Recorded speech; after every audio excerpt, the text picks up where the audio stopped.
Chapter 1. My stomach tossed and rolled, and I fought to keep from throwing up. I wouldn't let him see how nervous he made me. My pride wouldn't let him see how badly being in his presence upset me. I stood in my front drive, waiting. Devin, my husband of less than 4 months on my right, not too close, barely within arm's reach. On my left was Gavin. He had been serving as my bodyguard since about a month before the wedding. He was closer but slightly behind me. It was a sign not only of his position, but also my status in the pack. The Aniquitos, or pack leader Bill, would be here any minute, and for once I wasn't looking forward to seeing him. The man had been like a second father to me for as long as I could remember. Usually I was thrilled to see him, but he wouldn't be alone or even have the Electo, Karen, with him. Instead, he'd have Gabriel, Terry, and the one I dreaded seeing, Brandon. Gabriel and Terry were Bill's main security team. Normally they worked opposing shifts, one in the morning and one in the evening, but since they were bringing Brandon, they were both with him. Once, not all that long ago, Brandon had been my best friend, but a lot of things had changed in a very short time. There was also a span of time when Brandon had been the person I feared the most, but not anymore. When I'd first discovered the Kitsune and started learning what it means to be one, he got it into his head that I was his mate, and he didn't seem to care how I felt about the matter. He'd harassed Devin and me until Bill had banished him, then things had gotten even worse. Since I'd discovered the Kitsune last June, there had been 2 attempts to kidnap me, one of which almost succeeded, and an old friend had been brutally murdered by the supremacist group he'd started spending time with. At the end of November, Brandon had turned himself in to our Aniquitos, after learning that his supremacist friends were behind Annie's death, and that they'd used her as an example to me. From what he told us, Brandon hadn't been a part of the murder, and wanted nothing to do with those who would kill someone they'd grown up with in cold blood. I didn't want to be seeing him at all. The only reason I was standing outside in the icy wind was because he promised to help us to locate the rest of his supremacist group, the ones who had betrayed our pack leader and beat to death one of our own. The information he'd given us so far had checked out, but now he was insisting on seeing me before he would give us any more. I took a deep breath, closed my eyes, and concentrated on centering myself. I hoped it would calm my rebellious stomach. "You'll be fine," Devin's voice whispered through my mind. "I'll be right here with you, no matter what." Opening my eyes, I glanced his direction and gave him a small smile. Then a truck pulled in the driveway. One glance and I knew it was the people we were waiting for. I wiped any expression from my face. The SUV parked, all 4 doors opened, and 4 men climbed out. My breath hung in my throat. I hadn't seen Brandon since he'd been banished more than 6 months earlier. He was thin, almost gaunt, and his face was covered in bruises in various stages of healing. Considering how quickly shifters heal and that he'd turned himself in more than 2 months before, it was a safe bet that this beating was more recent, no more than 2 or 3 days. Gabriel walked on one side of Brandon, close without actually touching him, while Terry stayed on his other side. The men on either side of him made Brandon look small. At 6 feet tall, that wasn't an easy feat. Gabriel was an inch shorter than Brandon, and Terry was about 2 inches taller, but where Brandon once stood tall and proud, now he was slouched, looking demoralized. Terry's bulky build was more like what Brandon normally looked like, but he'd lost so much weight. I didn't know if he'd lost it while on the run, or during the last couple of months since he'd turned himself in. Now, even Gabriel's lean, runner-like muscle made Brandon look thin. Bill stood for a moment, watching our small group carefully for several seconds before leading the others across the driveway to stand in front of us. "He'll tell you everything he knows and be polite while he's doing it," Bill spoke to Devin, but gave Brandon a menacing look. I knew what that look meant. He had better do as he was told or there would be some kind punishment, likely another beating. "All right," Devin nodded. Bill turned to me. "How are you doing?" "I'm okay." My voice was soft and without my usual energy, much the way it had been for the last 2 months. He nodded, accepting the answer, at least for now. Devin led us all into the detached shop that sat next to our rental house. We'd recently converted the building into a place for Devon to use as an office, and since he was the Theron, the head enforcer, it had become the headquarters for the PAX enforcer team. We had been using the spare bedroom in the house, but that room had also been reserved for a nursery, and for the last 2 months I couldn't even open the door. Gavin had waited until I'd gone to my parents one afternoon before Christmas, and he'd gone in and packed up all the information we had on the walls and scattered about. It was where we'd been hunting for Brandon, Troy, and West. Once it was out of the bedroom, I was able to help him get it set up in the office area. It was better out here.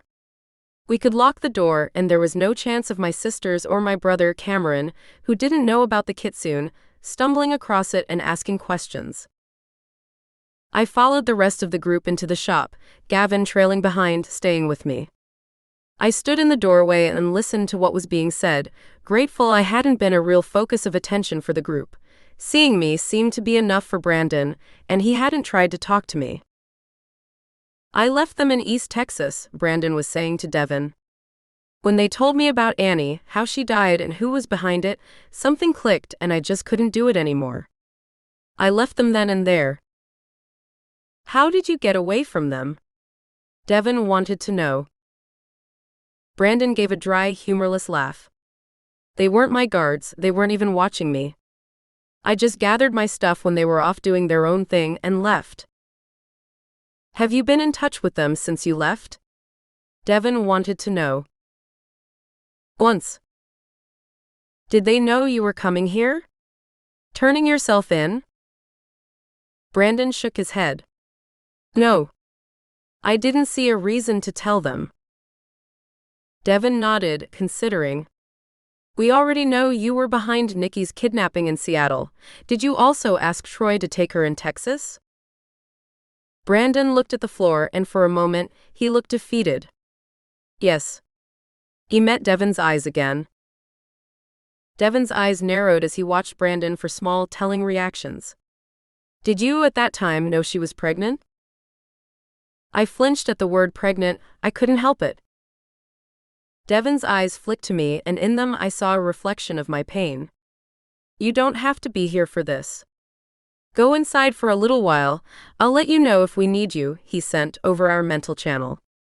He's seen you, that's the only boon he's getting from me. He doesn't need to talk to you or hurt you more. I took a deep breath and nodded once. All right, I'll go start dinner. I'll be back after a while, maybe. I pushed away from the doorframe where I'd been leaning and headed for the house. I knew where this was going. Devon was going to find out if Brandon had even considered what might happen to me or the baby when he'd given that order. That particular kidnapping attempt hadn't harmed either of us, but it could have. With all he had done, he hadn't been the one to kill my baby. In the end, that had been something I couldn't have stopped. A case of food poisoning had killed my baby. I'd miscarried a couple days later. It had been a little over 2 months since, and I still had a hard time talking about it. Hell, thinking about it still hurt. I didn't know if I could stand there and listen to them discuss it, not yet. Maybe never. Seeing Brandon again, just seeing him, I hadn't even spoken to him, had been hard.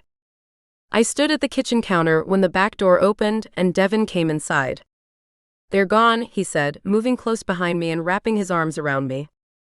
He pulled me close until my back was flat against his chest. Are you okay? He nuzzled my ear. I'm good. It wasn't a lie, not exactly. I had a few bad moments when I first came in the house, but I was fine now. A month after our loss, the bad moments were becoming fewer and farther between, but they were still hitting several times a day. I just tried to get through them as they came. Are you sure? He asked. I knew he was worried about me. I hadn't been myself since overhearing our pack healer, who was also my friend Alexis, tell him that our baby had died. I'd become withdrawn and sullen, and I knew it. I didn't like it, but I couldn't seem to pull myself out of the funk I'd been in. Alexis assured me that nothing I'd done could have killed our baby, that the food poisoning I'd suffered had only triggered what would have happened eventually anyway. I knew she wouldn't lie to me, but at the same time, I had a hard time convincing my heart. It was one thing to know something in your head, another to have your heart believe it. I knew the raw wound would eventually heal, but it would take time. Right now, I felt like it would take years. I took a deep breath and pushed back the painful thoughts and focused on the now, the man with his arms around me worrying about me. I turned in his arms and wrapped my own around his neck before stretching up and placing a soft kiss on his lips. I'm sure. He kissed my forehead and held me for a few moments before releasing me and moving to sit at the kitchen table, where he could watch Gavin and me as we moved around the kitchen, working together to make dinner.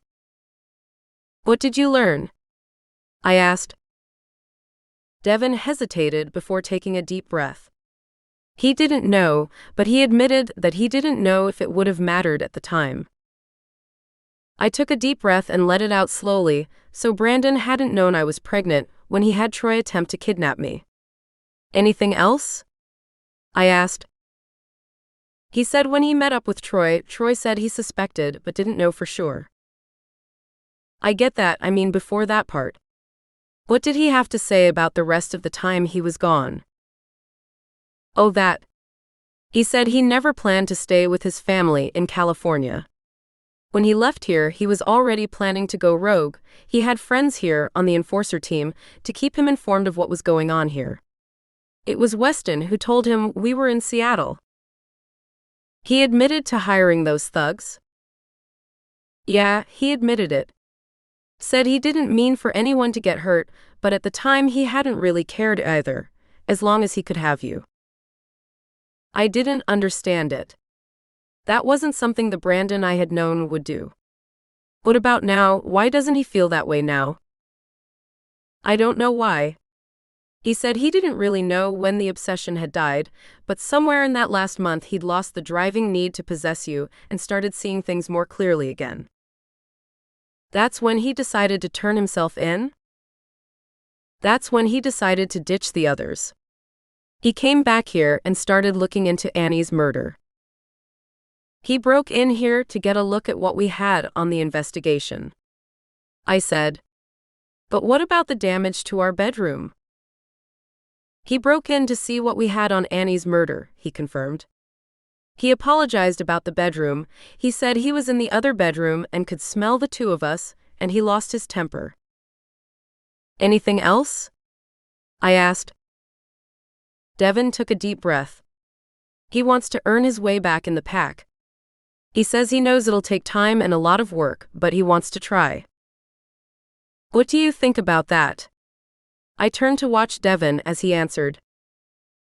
I'm glad it's not my decision. That will be up to the Aniquitos.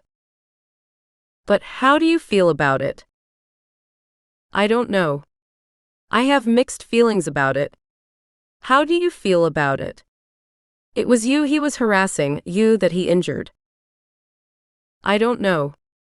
I don't want to keep him from his family, but at the same time, I don't know if I can ever trust him again, much less have the same kind of relationship we used to have. I wouldn't want you to have the same kind of relationship, Devin said. We were never more than friends, I assured him. But I'm not sure we can even be that again. I can't say I'm unhappy about that. He hurt you and I don't mean your feelings. He tried to have you kidnapped. Twice. The first time you broke both arms and had to kill someone to get away. I flinched. I still hated to think about what I had done while fighting my way free of the humans who had kidnapped me.